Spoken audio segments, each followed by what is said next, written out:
तो उत्तर प्रदेश की योगी आदित्यनाथ सरकार रोजगार के लिए राज्य में मिशन रोजगार चला रही है, जिसको लेकर मुख्यमंत्री योगी आदित्यनाथ ने बेसिक शिक्षा परिषद के नवनियुक्त खंड शिक्षा अधिकारियों को नियुक्ति पत्र वितरित किया। लखनऊ के लोक भवन में आयोजित कार्यक्रम को संबोधित करते हुए कहा कि 4 साल के इस कार्यकाल के दौरान प्रदेश में 4 लाख युवाओं को सरकारी नौकरी देने में सफल हुए हैं। वहीं उन्होंने चयनित अभ्यर्थियों को बधाई देते हुए कहा कि प्रदेश के युवाओं को पारदर्शी और सूचनापूर्ण तरीके से नियुक्ति पत्र है वो देकर उनकी प्रतिभा और ऊर्जा का लाभ प्रदेश के विकास के लिए ले पाने में सफल हो रहे हैं।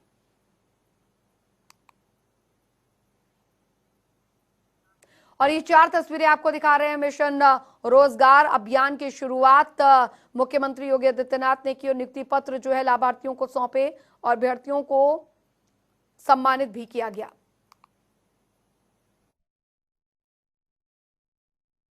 और सबके बावजूद पिछले 4 वर्ष में लगभग 54 लाख अतिरिक्त बच्चे बेसिक शिक्षा परिषद के स्कूलों में आए हैं।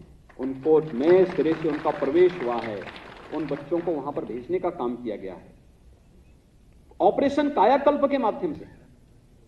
देखिए, आप में से हर एक व्यक्ति कुछ नया दे सकता है अपने अपने फील्ड में। आपको अलग अलग विकास खंडों में जाकर के बेसिक शिक्षा परिषद के स्कूलों के निरीक्षण और उसकी व्यवस्था को एक सिस्टम के साथ जोड़ने में अपना योगदान देना है। उधर 3 दिवसीय पूर्वांचल के दौरे पर शनिवार को वाराणसी पहुंचे राष्ट्रपति रामनाथ कोविंद दशामेघ घाट पर विश्व प्रसिद्ध गंगा आरती में शामिल हुए। इस दौरान वे बेहद भक्तिभाव में नजर आए और इसके पहले उन्होंने सपरिवार बाबा काशी विश्वनाथ के दर्शन कर पूजा अर्चना की। पहली बार ऐसा हुआ कि मां गंगा के विशेष महाआरती में शामिल होकर राष्ट्रपति विहंगम दृश्य के साक्षी बने। वहीं इस दौरान मुख्यमंत्री योगी आदित्यनाथ और राज्यपाल आनंदीबेन पटेल भी मौजूद रहीं। ये 2 तस्वीरें बाबा काशी विश्वनाथ के दर्शन करने पहुंचे मुख्यमंत्री योगी आदित्यनाथ। और आपको बता दें, वाराणसी के दौरे पर राष्ट्रपति रामनाथ कोविंद अपनी धर्मपत्नी के साथ यहां पर पहुंचे और बाबा काशी के दर्शन पूजन किए और गंगा घाट पर आरती भी की।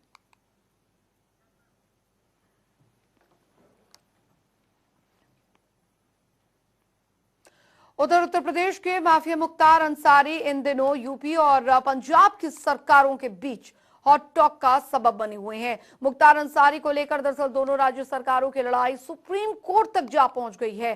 कोर्ट में दोनों सरकारों की ओर से नामचीन वकील खड़े हो रहे हैं और यूपी को मुख्तार अंसारी चाहिए, लेकिन पंजाब मुख्तार अंसारी को देने को तैयार नहीं। यूपी सरकार ने पंजाब सरकार पर खुलेआम मुख्तार अंसारी को बचाने का आरोप लगाया और इसी बीच पंजाब के जेल मंत्री सुखजिंदर सिंह रंधावा का लखनऊ में गुपचुप दौरा चर्चा का विषय बन गया है। आपको बता दें, सुखजिंदर लखनऊ में आकर मुख्तार अंसारी के परिवार से मुलाकात की और उस दौरान उन्होंने ना किसी सरकारी प्रोटोकॉल को अपनाया और ना ही कोई सरकारी सूचना दी। और ऐसे में सबसे बड़ा सवाल कि मुख्तार से जब कोई दोस्ताना ही नहीं है तो आखिरकार इस पर्देदारी का क्या मतलब बनता है।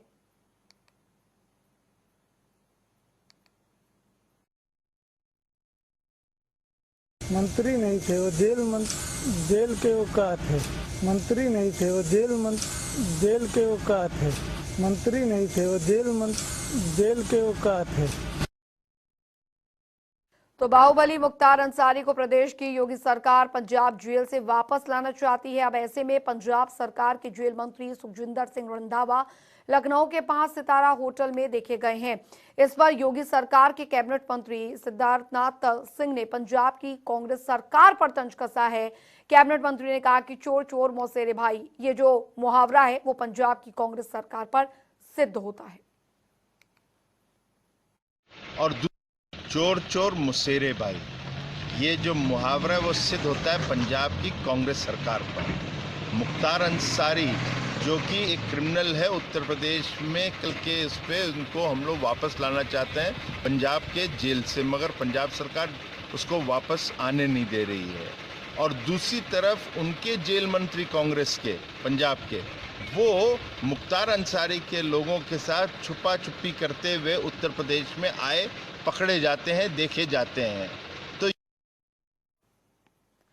बढ़ेंगे आगे। उधर शिया वक्फ बोर्ड के पूर्व चेयरमैन वसीम रिजवी ने सुप्रीम कोर्ट में कुरान की 26 आयतों को हटाने से संबंधित एक जनहित याचिका क्या दायर की, उसके बाद से ही एक नया बखेड़ा खड़ा हो गया है। दरअसल रिजवी ने इसके साथ ही कुछ आयतों को आतंकवाद को बढ़ावा देने का हवाला देते हुए हटाने को लेकर याचिका दाखिल की है। वहीं रिजवी की इस याचिका के बाद मुस्लिम समुदाय में आक्रोश लगातार बढ़ता जा रहा है। कई मुस्लिम संगठन खुले तौर पर विरोध कर रहे हैं और आपको बता दें कि दरअसल हुसैन जाफरी डंपी ने एक वीडियो जारी करते हुए पैगंबर मोहम्मद ने इस याचिका की निंदा की और वहीं बीजेपी के अल्पसंख्यक प्रकोष्ठ के मीडिया प्रभारी अमील शमसी ने भी चौक थाने पहुंचकर तहरीर दी है। हालांकि अमील शमसी ने इस तहरीर को अपने निजी विचार बताया। वहीं लखनऊ के बड़ा इमाम बाड़ा में दरअसल रविवार को मौलाना कल्बे जवाद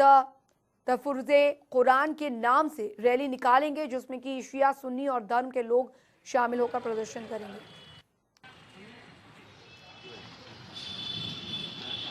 जो 26 मदरसों को इन्होंने भेजा था ना रिप्रेजेंटेशन के, इसमें जवाब दें। मैं इनको बताऊंगा कि कैसे होता है, क्योंकि ये इंसान 12 साल वक्फ बोर्ड का चेयरमैन बना बैठा रहा। समाजवादी पार्टी इसको जो है वो सर पे बैठा करके चेयरमैन बना करके रखे रहे। आजम खान बैठा है, इसको उर्दू तक नहीं पढ़नी आती, ये कुरान की बात करेगा। 2 कौड़ी का इंसान है, 1 नंबर।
ऊपर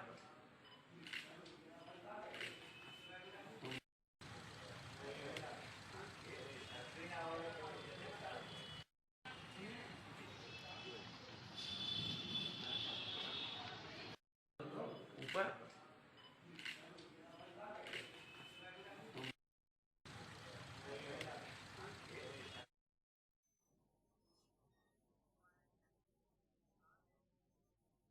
उधर महोबा में मुस्लिम समुदाय ने दरअसल डीएम को राष्ट्रपति को संबोधित ज्ञापन यहां पर सौंपा है और वसीम रिजवी के खिलाफ सख्त कार्रवाई किए जाने की अपील की गई है। आपको बता दें कि अभी हाल ही में सुप्रीम कोर्ट में वसीम रिजवी की ओर से एक याचिका दायर की गई है, जिसमें कि कुरान से 26 आयतों को हटाने की मांग की गई है, जिसके बाद से मुस्लिम समुदाय के लोगों में काफी नाराजगी देखने को मिल रही है। वसीम रिजवी जो इस सरकार में मंत्री भी हैं, उन्होंने अक्सर कुछ न कुछ खुराफात वो करते हैं। आज उन्होंने पूरी दुनिया के मुसलमानों को तकलीफ़ पहुंचाने का काम किया। कुरान मुक़द्दस जैसी एक अजीम और आसमानी किताब जिसका लेखक दुनिया में कोई पैदा ही नहीं हुआ, उस रब्बुल आलमीन का जो पैगाम है, फरमान है, लेख है, उस लेख के बारे में उसने उंगली उठाकर ये इल्ज़ाम तराशी करने का जो काम किया है कि कुरान की 26 आयतें फसाद फैलाती हैं। उधर शिया वक्फ बोर्ड के पूर्व चेयरमैन वसीम रिजवी ने कुरान की 26 आयतों को कुरान से हटाने के लिए सुप्रीम कोर्ट में याचिका दाखिल की है। बता दें कि रिजवी की इस याचिका के बाद मुस्लिम समाज में खासी नाराजगी देखी जा रही है और सभी मुस्लिम धर्मगुरु रिजवी की इस याचिका का सख्त विरोध कर रहे हैं। तो वहीं भारतीय इंसानियत फोरम के अध्यक्ष और बीजेपी के मुस्लिम युवा जिशान खान ने वसीम रिजवी के घर के बाहर कुरान पढ़ा है। जिशान खान ने अपने कई साथियों के साथ पुराने लखनऊ के कश्मीरी मोहल्ले पहुंचकर कुरान की तिलावत की जिशान खान के साथ कई लोग शामिल हुए। बढ़ेंगे आगे। राजधानी लखनऊ में बीजेपी कार्यालय पर 2 दिवसीय बीजेपी कार्य समिति की बैठक आयोजित की जाएगी। बता दें आपको, जिसकी शुरुआत रक्षा मंत्री राजनाथ सिंह करेंगे और कार्य समिति में पंचायत चुनाव से लेकर 2022 में होने वाले विधानसभा चुनाव और किसानों से जुड़े मुद्दे पर चर्चा की जाएगी। मुख्यमंत्री योगी और राजनाथ सिंह बीजेपी कार्यकर्ता नेताओं को बड़े चुनावों में जीत का मंत्र देंगे। कार्य समिति की बैठक का समापन मुख्यमंत्री योगी आदित्यनाथ 16 मार्च को करेंगे।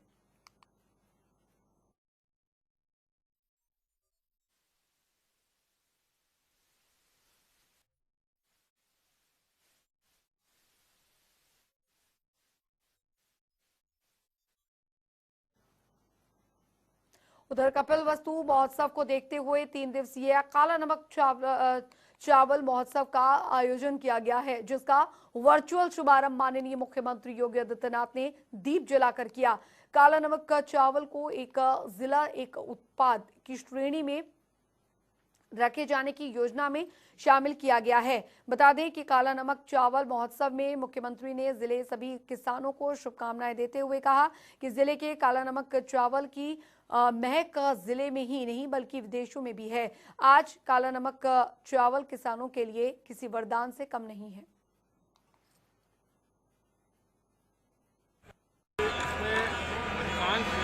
भरतपुर एरिया में पहले ही होता था, नेपाल के बॉर्डर के पास में वहाँ जो पुरानी नहर प्रणाली है, उसी नहर प्रणाली के आधार पर इसकी बुआई होती थी। दूसरा, इसमें शोध किया गया है कि जो 160 दिन का होता था उसकी कम करके 120 दिन में करने के लिए लंबे बाल वाला जो होता था पानी होता था उसको शॉर्ट ड्यूरेशन थोड़ा सा ये नरेंद्र यूनिवर्सिटी के द्वारा शोध करने के बाद इसको बहुत कम करेगा। उधर त्रिस्तरीय पंचायत चुनाव से पहले कांग्रेस के प्रदेश प्रभारी प्रियंका गांधी होमवर्क मोड में है। बता दें कि कांग्रेस एक बार फिर से संगठन में जान फूंकने की कवायद में जुटी है। 2022 के यूपी विधानसभा चुनाव के पहले मुख्यमंत्री योगी आदित्यनाथ के गढ़ गोरखपुर से 2 दिवसीय ब्लॉक अध्यक्ष प्रशिक्षण शिविर से इसकी शुरुआत हो चुकी है। बता दें यूपी कांग्रेस के अध्यक्ष अजय कुमार लल्लू ने शनिवार को ध्वजारोहण कर 2 दिवसीय प्रशिक्षण शिविर का शुभारंभ किया।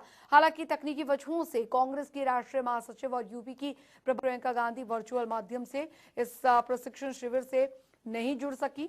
अब वे रविवार को ब्लॉक अध्यक्षों को संबोधित करेंगी।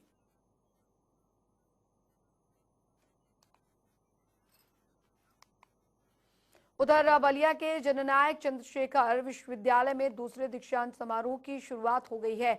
समारोह के भव्य आयोजन की उमंग देखी गई है। समारोह की अध्यक्षता कुलाधिपति और राज्यपाल आनंदीबेन पटेल ने की। बता दें आपको कि विश्वविद्यालय परिसर में पहली बार आयोजित समारोह को लेकर परिसर और महाविद्यालयों में उत्साह देखा गया। इस दौरान विश्वविद्यालय ने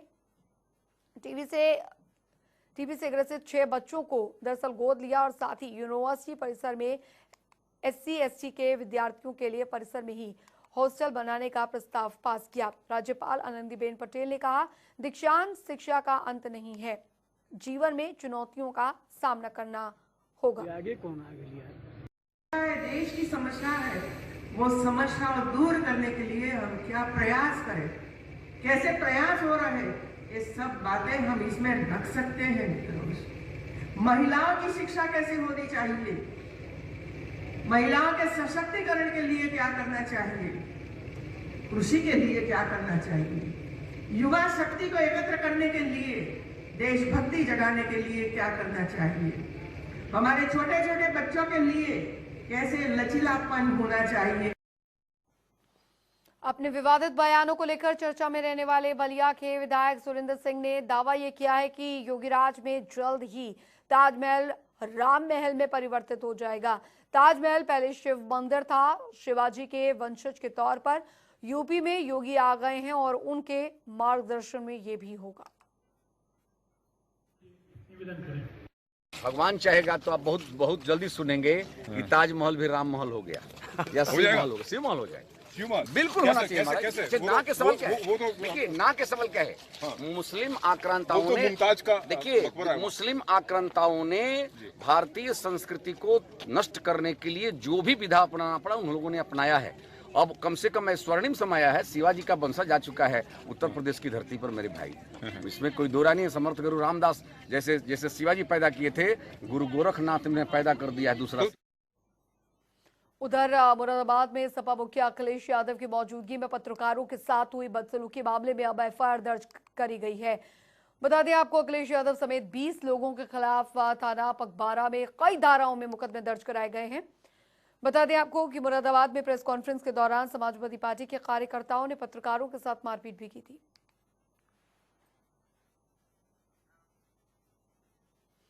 उधर बहुजन समाज पार्टी के सुप्रीमो और पूर्व मुख्यमंत्री मायावती ने कोरोना से बचाव के लिए शनिवार को वैक्सीनेशन कराया है।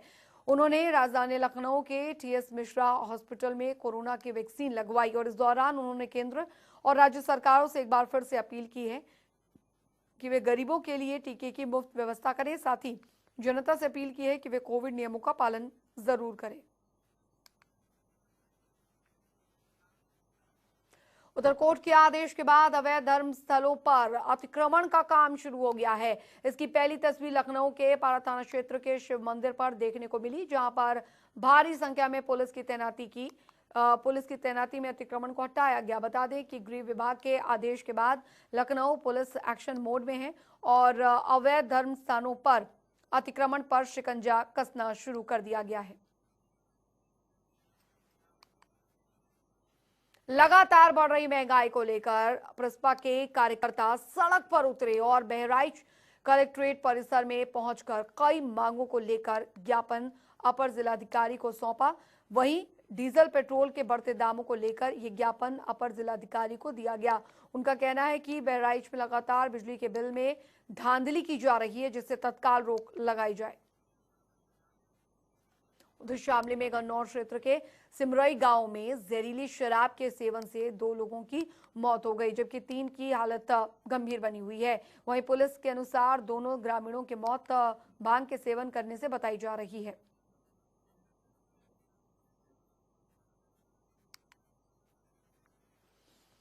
उधर बेसिक शिक्षा परिषद के प्राथमिक स्कूलों के 69,000 शिक्षक भर्ती में अभिलेख विसंगति के शिकार अभ्यर्थियों को जल्द नियुक्ति पत्र दिया जाएगा, लेकिन इसके लिए कुछ शर्तें हैं, जैसे कि उनका गुणांक जिले के अंतिम चयनित से अधिक हो और साथ ही उन्होंने जानबूझकर प्राप्तांक अधिक ना भरा हो।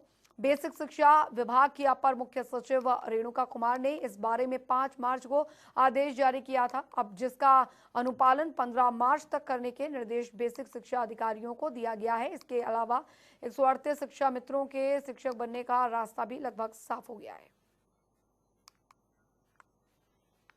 उधर उत्तर प्रदेश के बहुचर्चित बाइक चोर, आपको बता दें, बाइक चोर घोटाले में EOWU ने दरअसल एक टीवी चैनल के निदेशक नारायण तिवारी को रिमांड पर लेकर 2 लग्जरी कारें और करोड़ों कीमतें की मशीन बरामद की हैं। अभी 2 लग्जरी कारें बद्रीनारायण के बेटे कुश और मनोज तिवारी के पास हैं। उनकी बरामदगी की कोशिश की जा रही है। आपको बता दें कि EOWU के ने दरअसल रिकवरी करने के बाद बद्रीनारायण को जेल भेज दिया है।